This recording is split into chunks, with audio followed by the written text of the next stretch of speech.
ډاکټر محمد اشرف غني وایي طالبان افغانستان له نړیوالې انزوا سره مخامخ کړی دی. نوموړي په یو غږیز پیغام کې چې د پر فیسبوک پاڼه خپور شوی ویلي، په هیواد کې بشري وضعیت په جدي توګه د خرابېدو په حال کې دی او تر دې دمه یوازې بشري مرستو د بشپړ بحران مخنیوی کړی دی. په سلامونو مو هرکلی کوم د AFG نیوز چینل درنو لیدونکو، سلام، ستړي مشئ، وخت مو په خیر. پام راګرځوم د دې ساعت مهم خبر ته او په سر کې یادونه کوم ملګرو که مو چینل نوي سبسکرایب کړی د مهمو خبرونو لپاره در سره AFG نیوز چینل په درنښت سره سبسکرایب کړئ.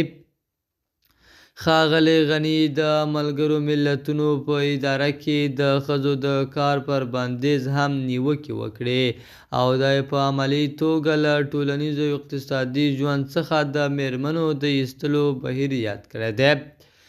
ښاغلي غني ویلي، دا کړنې د ځانګړو محاسبو له مخې کېږي چې د نوموړي په وینا هیواد مطلق انزوا ته ولاړ شي. ښاغلي غني دغه څرګندونې په داسې حال کې کړې دي چې تر دې مهاله هېڅ هیواد د طالبانو حکومت په رسمیت نه دی پیژندلی او په ګڼو نړیوالو ناستو کې د افغانستان په استازولۍ څوک نه دي وربلل شوي.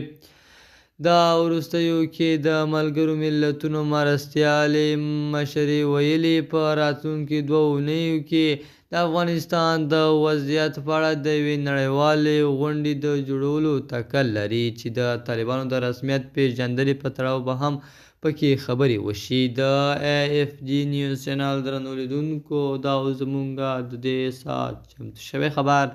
تر بیا ښې چارې، د الله په امان.